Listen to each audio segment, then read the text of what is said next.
ETV ప్రేక్షకులకి నమస్కారం. Triple-X detergent soap శుభమస్తు కార్యక్రమానికి స్వాగతం. ఈనాడు శుభమస్తు కార్యక్రమంలోని గ్రహఫల వంశంలో గ్రహాల యొక్క స్థితిగతులు, వాటి యొక్క శుభాశుభ ఫలితాల గురించి పరిశీలిద్దాం. అలాగే ఈరోజు 12 రాసుల వారికి ఏ సంఖ్యలు కలిసి వస్తాయి, రంగుల యొక్క దిక్కుల యొక్క ప్రాధాన్యత, ఏ దేవతల్ని పూజించాలి, ఏ కార్యక్రమాలు ఏ రాసుల వారు చేపట్టాలి అనేటువంటి అంశాలతో పాటు సూర్య నమస్కారాల యొక్క విశిష్టత ఏమిటో ఈనాటి ఆంతర్యంలో పరిశీలిద్దాం. శ్రీ విజయనామ సంవత్సరం, వైశాఖ మాసం, ఉత్తరాయణం, వసంత ఋతువు. ఈరోజు వైశాఖ శుద్ధ చవితి, అనంతరం పంచమి. ఈ పంచమి తిథి శుభకార్యాలకి బాగా పనికి వస్తుంది. చేపట్టేటువంటి కార్యక్రమాల్లో విజయాన్ని తెచ్చిపెడుతుంది. ఈరోజు వారం జయవారం లేదా మంగళవారం. ఈరోజు సుబ్రహ్మణ్య స్వామికి చేసేటువంటి అభిషేకాదులు, పూజలు రుణ బాధను తొలగిస్తాయి. ఇక ఈరోజు నక్షత్రం ఆరుద్ర నక్షత్రం. ఈ ఆరుద్ర నక్షత్రంలో పుట్టినట్టయితే దోషం లేదు, శుభప్రదమైనది. అలాగే ఈరోజు ఈ నక్షత్రంలో పుట్టేటువంటి వారికి రాహు మహాదశతోటి ప్రారంభమవుతుంది. ఈరోజు మరో ప్రత్యేకత వృషభ సంక్రమణం. సూర్యుడి యొక్క ప్రవేశం వృషభ రాశిలోకి ఈరోజు రాత్రి 1:11 ఏర్పడుతుంది. దీన్ని వృషభ సంక్రమణం అంటాం. ఇక ఈరోజు 12 రాశుల వారికి ఏర్పడేటువంటి శుభాశుభ ఫలితాలను పరిశీలిద్దాం. ముందుగా మేషరాశి. ఈరోజు మేషరాశి వారిని పరిశీలించినట్టయితే ఆర్థికపరమైనటువంటి వ్యవహారాల్లో ఏర్పడినటువంటి సంకోచాలు వీడిపోతాయి, నూతన ప్రయత్నాలు ఫలిస్తాయి. ఆలస్యంగానైనా విజయాలు ఉద్యోగ సంబంధిత వ్యవహారాల్లో ఏర్పడితే ప్రాధాన్యతను సంతరించుకోగలుగుతారు. నూతన కార్యక్రమాలు అన్ని రంగాల వారికి కూడా కలిసి వస్తాయి. శత్రువులతో చిరు సమస్యలు ఏర్పడినప్పటికీ తిరిగి సద్దుమణుగుతాయి. ఆరోగ్య విషయంలో చిరు ప్రతికూలత కొనసాగుతుంది. ఈరోజు మీ అదృష్ట సంఖ్య 9. ఎరుపు వర్ణం ధైర్యాన్ని కలిగిస్తుంది. దక్షిణ దిశ ప్రయాణాలు శుభకరం. అనుకూల దైవం ఆంజనేయ స్వామి. ఈరోజు మీరు ఆంజనేయ స్వామిని దర్శించడం, స్వామికి అభిషేకాదులు నిర్వహించడం వంటి కార్యక్రమాలు లగ్న స్థితిలో ఉండేటువంటి కేతు కుజుల ద్వారా ఏర్పడేటువంటి అతి ప్రతికూలతని దూరం చేస్తుంది. ఆరోగ్య రక్షణకి తోడ్పడుతుంది. ఆరోగ్య పరీక్షలు ఈరోజు మీకు మేలును కలిగిస్తాయి. ఈరోజు వృషభ రాశి వారిని పరిశీలించినట్టయితే విదేశీ సంబంధిత వ్యవహారాలు, ప్రయాణాలు బాగా కలిసి వస్తాయి. చేపట్టేటువంటి కార్యక్రమాలపై మక్కువ పెరుగుతుంది. ఏకాగ్రతతో కార్యక్రమ నిర్వహణ కొనసాగించగలుగుతారు. అదృష్ట సంఘటనలు గృహరీత్యా చోటు చేసుకుంటాయి. విద్యా సంబంధిత వ్యవహారాల్లో ఆశించినటువంటి ప్రయోజనాల్ని పొందగలుగుతారు. నూతన కార్యక్రమాల్ని చేపట్టగలుగుతారు. ఆత్మవిశ్వాసం పెరుగుతుంది. ఈరోజు మీ అదృష్ట సంఖ్య 5. ఆకుపచ్చ వర్ణం రక్షణకి తోడ్పడుతుంది. ఉత్తర దిక్కు ప్రయాణాలు శుభకరం. అనుకూల దైవం దక్షిణామూర్తి. ఈరోజు మీరు దక్షిణామూర్తి స్వామిని దర్శించడం, స్వామికి అభిషేకాదులు నిర్వహించడం వంటి కార్యక్రమాలు గ్రహ ప్రతికూలతని దూరం చేస్తుంది. శుభ పరిణామాల్ని కలిగిస్తుంది. శత్రువులపై విజయాన్ని తెచ్చిపెడుతుంది. ఇక కోర్టు సంబంధిత వ్యవహారాలు, ప్రక్రియలు, సంభాషణలు ఈరోజు మీకు లాభిస్తాయి. ఈరోజు మిథున రాశి వారిని పరిశీలించినట్టయితే శుభకార్య ప్రయత్నాలు బాగా ఫలిస్తాయి. వ్యయం ఎక్కువగా ఉన్నప్పటికీ అది ఉపకరిస్తుంది. చేపట్టేటువంటి కార్యక్రమాలపై శ్రద్ధ పెరుగుతుంది. అనిశ్చితి ఆర్థికంగా తొలగిపోతుంది. ఉత్తమమైనటువంటి నిర్ణయాలు అన్ని రంగాల వారు కూడా తీసుకోగలుగుతారు. ఉద్యోగంలో బాధ్యతలు బాగా పెరుగుతాయి. గృహ విషయాల్లో ఏర్పడినటువంటి సంకటాలకు, సమస్యలకు పరిష్కారాలు లభిస్తాయి. ఈరోజు మీ అదృష్ట సంఖ్య 3. పసుపు వర్ణం త్వరితగతిని శుభాల్ని కలిగిస్తుంది. ఈశాన్య దిక్కు ప్రయాణాలు శుభకరం. అనుకూల దైవం దక్షిణామూర్తి. ఈరోజు మీరు దక్షిణామూర్తి స్వామిని దర్శించడం, స్వామికి అభిషేకాదులు నిర్వహించడం వంటి కార్యక్రమాలు మానసిక ఉల్లాసాన్ని పెంచుతాయి. కార్యాల్లో విజయాన్ని తెచ్చిపెడతాయి. ఇక స్థిరాస్తి నిర్ణయాలు ఈరోజు మీకు లాభిస్తాయి. ఈరోజు కర్కాటక రాశి వారిని పరిశీలించినట్లయితే వ్యవహారాల్లో చుక్కెదురు పరిస్థితులు తారసపడతాయి. వృత్తిపరమైనటువంటి, ఆర్థికపరమైనటువంటి అంశాల్లో జాగ్రత్తతో కూడినటువంటి నిర్ణయాలు తప్పనిసరి. ఉత్తమమైనటువంటి నిర్ణయాలు తీసుకున్నప్పటికీ ఉద్యోగ సంబంధిత వ్యవహారాల్లో చిక్కులు ఏర్పడేటువంటి సంఘటనలు లేకపోలేదు. అశాంతి సంఘటనలు ఆర్థికంగా చోటు చేసుకున్నప్పటికీ కొంతవరకు నిలదొక్కుకోగలుగుతారు. గృహ విషయాల్లో కూడా జాగ్రత్తలు తప్పనిసరి. ఈరోజు మీ అదృష్ట సంఖ్య 2. తెలుపు వర్ణం ప్రశాంతతను పెంచుతుంది. తూర్పు దిక్కు ప్రయాణాలు శుభకరం. అనుకూల దైవం ఈశ్వరుడు. ఈరోజు మీరు శివాలయాన్ని దర్శించడం, ఈశ్వరుడికి అభిషేకాదులు నిర్వహించడం వంటి కార్యక్రమాలు అర్ధాష్టమ శని రాహుల ద్వారా ఏర్పడేటువంటి అతి ప్రతికూలతని దూరం చేస్తుంది. విద్యా సంబంధిత ప్రయత్నాలు ఈరోజు మీకు లాభిస్తాయి. ఈరోజు సింహరాశి వారిని పరిశీలించినట్టయితే వృత్తిపరమైనటువంటి వ్యవహారాల్లో ఏర్పడినటువంటి సమస్యలకు పరిష్కారాలు కనుక్కోగలుగుతారు. వ్యాపార నిమిత్తమే చేపట్టేటువంటి కార్యక్రమాల్లో జాప్యాలు ఉన్నప్పటికీ నిలదొక్కుకోగలుగుతారు. గృహ సంబంధిత కార్యక్రమాల్లో అనిశ్చితి తొలగిపోతుంది. ఆర్థిక సంబంధ బాంధవ్యాలు మెరుగుపడతాయి. ఆరోగ్య విషయంలో మంచి మార్పులు చోటు చేసుకుంటే నూతన ఉత్సాహం అన్ని రంగాల్లో చోటు చేసుకుంటుంది. ఈరోజు మీ అదృష్ట సంఖ్య 1, ఎరుపు వర్ణం ధైర్యాన్ని కలిగిస్తుంది. ఉత్తర దిక్కు ప్రయాణాలు శుభకరం, అనుకూల దైవం మహాగణపతి. ఈరోజు మీరు మహాగణపతిని దర్శించడం, స్వామికి అభిషేకాదులు నిర్వహించడం, గణపతి ఉపనిషత్తు పారాయణ వంటి ఉత్తమ ఫలితాన్ని కలిగిస్తుంది. మనోధైర్యం ద్వారా విజయాలను తెచ్చిపెడుతుంది. నూతన వ్యాపార ఒప్పందాలు ఈరోజు మీకు లాభిస్తాయి. ఈరోజు కన్యారాశి వారిని పరిశీలించినట్లయితే అదృష్ట సంఘటనలు అన్ని రంగాల వారికి కూడా మొలకెత్తుతాయి. చేపట్టేటువంటి కార్యక్రమాల్లో ప్రతికూలత తగ్గుతుంది. ప్రయాణాల విషయంలో జాగ్రత్తలు పాటించాలి. ఆకస్మిక వార్తలు అనుకూల విస్మయాన్ని కలిగిస్తాయి. వృత్తిపరమైనటువంటి వ్యవహారాల్లో జాగ్రత్తతో కూడినటువంటి నిర్ణయాల ద్వారా విజయాలు చేజిక్కించుకోగలుగుతారు. ఆర్థిక పరిస్థితి మెరుగవుతుంది. ఆనందం ఏర్పడుతుంది. విద్యా సంబంధ విషయాలు కూడా పునఃప్రయత్నాల ద్వారా ఆశించినటువంటి ప్రయోజనాన్ని పొందగలుగుతారు. ఈరోజు మీ అదృష్ట సంఖ్య 5, ఆకుపచ్చ వర్ణం రక్షణకి తోడ్పడుతుంది. ఈశాన్య దిక్కు ప్రయాణాలు శుభకరం, అనుకూల దైవం ఈశ్వరుడు. ఈరోజు మీరు శివాలయాన్ని దర్శించడం, ఈశ్వరుడికి అభిషేకాదులు నిర్వహించడం వంటి కార్యక్రమాలు మంచి ఫలితాల్ని కలిగిస్తాయి. ఆరోగ్య పరీక్షలు ఈరోజు మీకు మేలును కలిగిస్తాయి. ఈరోజు తులారాశి వారిని పరిశీలించినట్టయితే వ్యవహారాల్లో ఏర్పడినటువంటి సమస్యలకు పరిష్కారాలు లభిస్తాయి. ఆర్థిక పరిస్థితి మెరుగవుతుంది. నూతన ఆశలు అన్ని రంగాల వారికి కూడా చిగురుస్తాయి. అయోమయ పరిస్థితుల నుంచి బయటికి రాగలుగుతారు. కార్యక్రమాల్లో విజయాలకై చేసేటువంటి ప్రయత్నాలు సంతృప్తిని కలిగిస్తాయి. ఆరోగ్యంలో కూడా మంచి మార్పులు ఆనందాన్ని కలిగిస్తాయి. పిల్లల ద్వారా ఏర్పడినటువంటి సమస్యలకు పరిష్కారాలు చోటు చేసుకుంటాయి. ఈరోజు మీ అదృష్ట సంఖ్య 6, తెలుపు వర్ణం ప్రశాంతతని పెంచుతుంది. తూర్పు దిక్కు ప్రయాణాలు శుభకరం, అనుకూల దైవం లక్ష్మీ నరసింహస్వామి. ఈరోజు మీరు లక్ష్మీ నరసింహస్వామిని దర్శించడం, స్వామికి అభిషేకాదులు నిర్వహించడం వంటి కార్యక్రమాలు గ్రహ అతి ప్రతికూలతని దూరం చేస్తుంది. అష్టమ రవి ద్వారా అలాగే అష్టమ గురువు ద్వారా ఏర్పడేటువంటి అతి ప్రతికూలత దూరం అవుతుంది. నూతన వ్యాపార ప్రయత్నాలు ఈరోజు మీకు లాభిస్తాయి. ఈరోజు వృశ్చిక రాశి వారిని పరిశీలించినట్టయితే మానసిక కల్లోల పరిస్థితుల నుంచి బయటికి రాగలుగుతారు. వ్యాకులతలు తగ్గుతాయి. చేపట్టేటువంటి కార్యక్రమాలపై శ్రద్ధ పెరుగుతుంది. నూతన కార్యక్రమ నిర్వహణలో జరిగినటువంటి పొరపాట్లను గుర్తించగలుగుతారు. ఉద్యోగ సంహిత వ్యవహారాల్లో కూడా సంబంధ బాంధవ్యాల్లో ఏర్పడినటువంటి చిరాకుల్ని దూరం చేసుకోగలుగుతారు. పెట్టుబడుల విషయంలో జాగ్రత్తతో కూడినటువంటి నిర్ణయాలు తీసుకోగలుగుతారు. ఆరోగ్య క్రమశిక్షణ లోపిస్తుంది. ఈరోజు మీ అదృష్ట సంఖ్య 9, ఎరుపు వర్ణం ధైర్యాన్ని కలిగిస్తుంది. దక్షిణ దిశ ప్రయాణాలు శుభకరం, అనుకూల దైవం మహాకాళి. ఈరోజు మహాకాళి అమ్మవారిని దర్శించడం, అమ్మవారికి కుంకుమార్చన నిర్వహించడం వంటి కార్యక్రమాలు ఉత్తమమైనటువంటి విజయాన్ని తెచ్చిపెట్టి గ్రహ ప్రతికూలతని దూరం చేస్తుంది. విదేశీ సంబంధిత లావాదేవీలు, పెట్టుబడులు ఈరోజు మీకు లాభిస్తాయి. ఈరోజు ధనుసు రాశి వారిని పరిశీలించినట్టయితే ఉత్తమమైనటువంటి నిర్ణయాలు తీసుకోగలుగుతారు. శత్రువులపై విజయాలు సాధించగలుగుతారు. రాజకీయపరమైనటువంటి వ్యవహారాల్లో ఏర్పడినటువంటి అనిశ్చితి తొలగిపోతుంది. క్రీడారంగం వారికి బాగా కలిసి వస్తుంది. పేరు ప్రఖ్యాతులతో కూడినటువంటి కార్యక్రమ నిర్వహణ కొనసాగించగలుగుతారు. గృహ విషయాలు బాగా అనుకూలిస్తాయి. ఆనందకర వాతావరణం అన్ని రంగాల వారికి కూడా చోటు చేసుకుంటుంది. ఈరోజు మీ అదృష్ట సంఖ్య 3, పసుపు వర్ణం త్వరితగతిని శుభాల్ని కలిగిస్తుంది. ఈశాన్య దిక్కు ప్రయాణాలు శుభకరం, అనుకూల దైవం సుబ్రహ్మణ్య స్వామి. ఈరోజు మీరు సుబ్రహ్మణ్య స్వామిని దర్శించడం, స్వామికి అభిషేకాదులు నిర్వహించడం వంటి కార్యక్రమాలు ఆర్థికపరమైనటువంటి అంశాల్లో ప్రశాంతతను పెంచుతుంది. నూతన ప్రయత్నాలు ఈరోజు మీకు లాభిస్తాయి. శుభ పరిణామాల్ని కలిగిస్తాయి.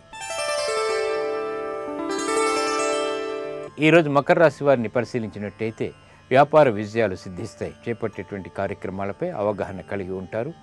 పిల్లల ద్వారా ఆనందం లభిస్తుంది. గృహ విషయాలు ఆనందాన్ని కలిగిస్తాయి. నూతన వాహన కొనుగోళ్లు వంటివి చోటు చేసుకుంటాయి. మానసిక ప్రశాంతత అన్ని రంగాల వరకు కూడా చేకూరుతుంది. ఆర్థికపరమైనటువంటి అంశాల్లో కూడా అనువైనటువంటి మార్పులు ఆనందాన్ని కలిగిస్తాయి. ఈరోజు మీ అదృష్ట సంఖ్య 2, ఆకుపచ్చ వర్ణం రక్షణకి తోడ్పడుతుంది. ఉత్తర దిక్కు ప్రయాణాలు శుభకరం, అనుకూల దైవం ఈశ్వరుడు. ఈరోజు మీరు శివాలయాన్ని దర్శించడం, ఈశ్వరుడికి అభిషేకాదులు నిర్వహించడం వంటి కార్యక్రమాలు మంచి ఫలితాలని కలిగిస్తాయి. మానసిక ప్రశాంతతని పెంచుతాయి. కోర్టు సంబంధిత వ్యవహారాలు, ప్రక్రియలు ఈరోజు మీకు రాణిస్తాయి. ఈరోజు కుంభరాశి వారిని పరిశీలించినట్టయితే చిరు సమస్యలు రాజకీయంగా మొలకెత్తుతాయి. చేపట్టేటువంటి కార్యక్రమాలపై అనిశ్చితి ఏర్పడుతుంది. ఆర్థికపరమైనటువంటి వ్యవహారాల్లో జాగ్రత్తతో కూడినటువంటి నిర్ణయాలు తప్పనిసరి. శత్రు భీతి పెరుగుతుంది. ఉద్యోగ సంబంధిత వ్యవహారాల్లో ఆశించినటువంటి వార్తలు దూరం అవుతాయి. వృత్తిపరమైనటువంటి వ్యవహారాల్లో ఆర్థికపరమైనటువంటి అంశాలు జాప్యంతో ముగుస్తాయి. ఈరోజు మీ అదృష్ట సంఖ్య 2, తెలుపు వర్ణం ప్రశాంతతని పెంచుతుంది. తూర్పు దిక్కు ప్రయాణాలు శుభకరం. అనుకూల దైవం ఆంజనేయ స్వామి. ఈరోజు ఆంజనేయ స్వామిని దర్శించడం, పూజించడం ద్వారా మనోధైర్యం పెరుగుతుంది. అర్ధాశ్రమ గ్రహాల ద్వారా ఏర్పడేటువంటి చిరాకులు దూరం అవుతాయి. ఉద్యోగ సంబంధిత నూతన ప్రయత్నాలు ఈరోజు మీకు లాభిస్తాయి. ఈరోజు మీనరాశి వారిని పరిశీలించినట్టయితే వ్యాపార నిమిత్తమే చేపట్టేటువంటి కార్యక్రమాల్లో ప్రోత్సాహం లభిస్తుంది. ఆర్థిక తర్జన భర్జనలు అనిశ్చితి ఉన్నప్పటికీ కూడా కార్యక్రమాల్లో నిర్వహణ కొనసాగించగలుగుతారు. ఆధ్యాత్మిక కార్యక్రమాల్లో పాల్గొంటారు. గృహ విషయాల్లో చిరు సమస్యలు తలెత్తినప్పటికీ నిలదొక్కుకోగలుగుతారు. విదేశీ సంబంధిత లావాదేవీలు బాగానే కలిసి వస్తాయి. ప్రయాణాల విషయంలో జాగ్రత్తలు పాటించాలి. ఈరోజు మీ అదృష్ట సంఖ్య 1, ఎరుపు వర్ణం ధైర్యాన్ని కలిగిస్తుంది. దక్షిణ దిశ ప్రయాణాలు శుభకరం. అనుకూల దైవం సుబ్రహ్మణ్య స్వామి. ఈరోజు మీరు సుబ్రహ్మణ్య స్వామిని దర్శించడం, స్మరించడం, ప్రార్థించడం వంటి చర్యలు ఉత్తమ ఫలితాలను కలిగిస్తాయి. రుణ ప్రయత్నాలు ఈరోజు మీకు లాభిస్తాయి. నేటి నక్షత్ర యోగాన్ని పరిశీలిద్దాం. నేటి నక్షత్రం ఆరుద్ర నక్షత్రం. దీని అధిదేవత శివుడు. నక్షత్రాధిపతి రాహు. ఈ ఆరుద్ర నక్షత్రంలో పుట్టేటువంటి వారికి రాహు మహాదశతోటి ప్రారంభమవుతుంది. ఈ ఆరుద్ర నక్షత్రంలో చేపట్టేటువంటి కార్యక్రమాలు పట్టుదలతో కూడినవైనట్టయితే విజయాలను తెచ్చిపెడతాయి. ఈ ఆరుద్ర నక్షత్రంలో ప్రయాణాలు చేయవలసి వచ్చినప్పుడు 9 గడియలు విడిచి ప్రయాణం చేసినట్టయితే శుభ ఫలితాలని కలిగిస్తుంది. అలాగే వధువులదిద్దరిది కూడా ఆరుద్ర నక్షత్రం అయితే ఇది వివాహానికి యోగ్యత కలిగిస్తుంది. ఈ ఆరుద్ర నక్షత్రంలో ధరించేటువంటి గోమేధిక రత్నం రాహు ద్వారా ఏర్పడేటువంటి అతి ప్రతికూలతని దూరం చేస్తుంది. ఆకస్మిక విజయాల్ని తెచ్చిపెడుతుంది.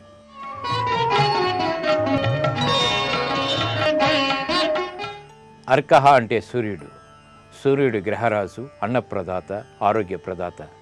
సూర్య నమస్కారాల ద్వారా ఎన్నో ప్రయోజనాలు ఉన్నాయి. ఆ నమస్కారాల యొక్క విశిష్టత ఏమిటో పరిశీలిద్దాం. సూర్యుడు చైతన్యానికి ప్రతీక, ఆరోగ్యానికి అధిపతి, క్రమశిక్షణకి మారుపేరు, గ్రహరాజు. సూర్య నమస్కారాలతో ప్రత్యక్ష దైవమైనటువంటి సూర్యుడిని ఆరాధిస్తే ఆరోగ్యం, క్రమశిక్షణ అన్నీ సిద్ధిస్తాయి. సూర్యారాధనలో నమస్కారాలే ప్రధానం. ప్రతి నమస్కారంలో ఓ ఆసనం ఉంటుంది. అలా మొత్తం 12 ఉన్నాయి. ఇందులో 7 వైవిధ్యమైనవి, మిగిలిన 5 పునరావృతం అవుతాయి. సూర్య నమస్కారాలని నిత్యం సాధన చేయటం వల్ల శరీరం చైతన్యం అవుతుంది. మంత్రయుక్తమైనటువంటి సూర్య నమస్కారాలనే ఆసనాల్ని సాధన చేయడం ద్వారా సూర్యుడిని పూజించడంతో పాటు ఆరోగ్య సిద్ధిని కూడా పెంపొందింపచేసుకుంటారు. 12 ఆసనాలకు 12 మంత్రాలు.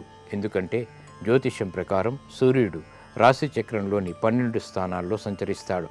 ఆయా స్థానాల్లోకి సూర్యుడు ప్రవేశించగానే భానుడి ముఖ కవలికల్లో మార్పులు వస్తాయి. ఆ మార్పుల్ని బట్టి 12 పేర్లు వచ్చాయి.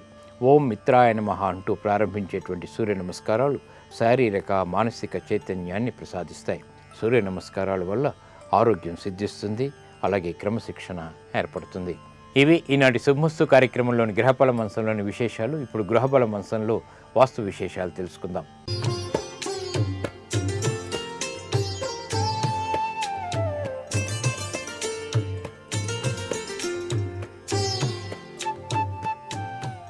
ట్రిపుల్ డిటర్జెంట్ సోప్ శుభమస్తు కార్యక్రమంలో గృహబలం అంశానికి స్వాగతం. గృహములో ముఖ్యమైనటువంటి విశేషాత్మకమైనటువంటి విషయాలు వాస్తుశాస్త్రరీత్యా ఏమిటి అని గనక ఆలోచన చేసినట్లయితే మనం గృహంలో ఎటువైపు తిరిగి భోజనం చేస్తే సత్ఫలితం వస్తుందో కూడా వాస్తుశాస్త్రరీత్యా కూడా పాటించాల్సి ఉంది. సహజసిద్ధంగా తూర్పు లేక ఉత్తర దిశలో తిరిగి భోజనం గనక చేసినట్లయితే శరీరానికి బలం, పుష్టి, తుష్టి కలిగి తీరుతుంది అని శాస్త్రం. కోటి విద్యలు కూటి కొరకే కాబట్టి భోజన సమయంలో ఎటువంటి కోపోద్రేకములు లేకుండా చక్కగా ఆ యొక్క భోజనంపై మనస్సు లగ్నం చేసి ఆనందతత్వంతో కనుక, పరబ్రహ్మతత్వంతో కనుక భోజనాన్ని గనక చేసినట్లయితే ఆ ఇంట ఎప్పుడూ కూడా అన్న పానీయములకు ఎటువంటి లోపము జరగదు. సమస్త కార్యాలకు ఎట్టి ఆలోచనలకైనప్పటికీ కూడా ఎలాంటి వ్రాత పతులకైనా సరే తూర్పు, ఉత్తరం లేక ఈశాన్య దిశలను తాను చూచుచూ కూర్చుండి సదరు పని ప్రారంభించినప్పుడు తన ఇష్టదైవాన్ని తలుచుకొని ఆ దిశకు నమస్కారం చేసి పనిని గనక ప్రారంభించినట్లయితే సర్వే సర్వత్రా దిగ్విజయ తత్వం విరాజిల్లుతుంది గృహంలో అనేటువంటి విషయం కూడా గుర్తుపెట్టుకోవాలి. నిద్ర అనేటువంటి విషయం ప్రతి వ్యక్తికి చాలా అవసరమే. పొగలంతా కూడా అలసి సొలసి ఇంటికి వచ్చినటువంటి వ్యక్తి హాయిగా నిద్రించడానికి సరైనటువంటి వాస్తుతత్వాన్ని ఆచరించినట్లయితే హాయిగా ఆనందంగా నిద్రించడానికి ఆస్కారం ఉంటుంది. శిరస్సు తూర్పుగా ఉంచి ఎవరైతే నిద్రిస్తారో తమ గృహంలో వాళ్ళకి విద్యాలాభం ఎక్కువగా కలుగుతుంది, ధనవృద్ధి సుఖం కలుగుతాయి. అలాగే దక్షిణ దిశలో తలగడ ఉంచి ఎవరైతే నిద్రిస్తారో వారికి ఆయుష్ వృద్ధి చెందుతుంది. పడమర దిశ అంత సౌఖ్యతత్వాన్ని ప్రసాదించదు. ఉత్తర దిశలో గనక తల ఉంచి నిద్రించినట్లయితే వ్యాధి, ముఖ్యంగా లేనిపోని అనేక సమస్యలకి గురి కావలసిన పరిస్థితి ఏర్పడుతుంది. ఆర్థిక ఇబ్బందులకు కూడా గురి కావలసిన పరిస్థితి ఏర్పడుతుంది. మానసిక ప్రశాంతత లోపిస్తుంది. ముఖ్యంగా ఎవరైనా సరే తమ స్వగృహంలో దక్షిణ దిశగా కానీ మామగారి యొక్క ఇంటిలో తూర్పు పడమర శిరస్సు ఉంచి నిద్రించటం సర్వే సర్వత్రా శుభదాయకం అనేటువంటి విషయం కూడా ఇక్కడ గుర్తుపెట్టుకోవాలి. బీరువాలు, ఇనుప పెట్టెలు అనేటువంటివి సహజ సిద్ధంగా ప్రతి ఇంట్లో ఉంటుంటాయి. ఈ యొక్క వస్తువుల్ని మీరు ఇష్టం వచ్చిన చోట ఉంచినట్లయితే చాలా విపత్కర పరిస్థితులు ఏర్పడతాయి. ఇవన్నీ బరువుతో కూడినటువంటి సామాగ్రి కాబట్టి నైరుతి మూల పెడదాం అనేటువంటి సత్సంకల్పం అందరికీ కూడా వస్తూ ఉంటుంది. అయితే ఎక్కడ ఉంచినప్పటికీ కూడా ఈశాన్య మూల మాత్రం ఎటువంటి పరిస్థితుల్లో వీటిని ఉంచరాదు. ముఖ్యంగా తూర్పు ఉత్తర గదుల్లోనే వీటిని ఉంచడం సర్వే సర్వత్రా శ్రేయోదాయకం. తూర్పు గోడకు చేర్చి పడమర చూస్తున్నట్లుగా, ఉత్తర గోడకు చేర్చి దక్షిణం చూస్తున్నట్టుగా పెట్టుకున్నట్లయితే ధనధాన్య అభివృద్ధులు పొందడానికి ఆస్కారం ఉంది. సొమ్ము పెట్టెలో వేయుట తూర్పు దిశ, ఉత్తర కుబేర స్థానాల్లో ఉండేటువంటి లక్షణంగా కూడా ఇక్కడ గుర్తిరగాలి. అంటే ఉత్తర దిశలో బీరువాను ఆనించి దక్షిణం చూస్తూ ఉన్నట్లయితే మీరు ఉత్తరం వైపు తిరిగి బీరువాలో డబ్బులు దాస్తూ ఉండాలి. అలా కనుక చేసినట్టయితే ధనం ఎక్కువగా పొదుపుగా వాడేటువంటి లక్షణం మీకు కలుగుతుంది సుమా. నేటి వాస్తు సందేహాన్ని కనుక పరిశీలించినట్లయితే ఎంత ప్రయత్నం చేసినప్పటికీ కూడా పనులేవి కావటం లేదు. అన్నీ అయినట్లే ఉంటాయి, చేదాకా వచ్చి జారిపోతున్నాయి. దీనికి వాస్తుశాస్త్రరీత్యా ఏదైనా ఉపాయం ఉందా అన్నది ప్రశ్న. సర్వకార్యాలు కూడాను కృషి చేసినప్పటికీ కూడా అవి ఫలించక అనేక ఇక్కట్లకు గనక గురవుతూ ఉన్నటువంటి సమయంలో బుధవారం నాడు విఘ్నేశ్వర దేవాలయానికి వెళ్ళి ఆయన ఎదుట 9 గుంజీళ్ళు తీసి ఒక తాంబూలంలో 2 ఒక్కలు, ఒక నాణెం, ఒక మోదకం స్వామివారికి సమర్పించి నమస్కృతాంజలి కనుక గడించి ఆ మోదకాన్ని పారే నీటిలో కనుక వదిలినట్లయితే మీరు అనుకున్నట్లుగా పనులు సాఫీగా నెరవేరటానికి ఆస్కారం ఎంతగానో ఉంటుంది సుమా. మరికొన్ని ముఖ్య విషయాలు మర్నాడు చెప్పుకుందామా. మరి సర్వే జనా సుఖినో భవంతు.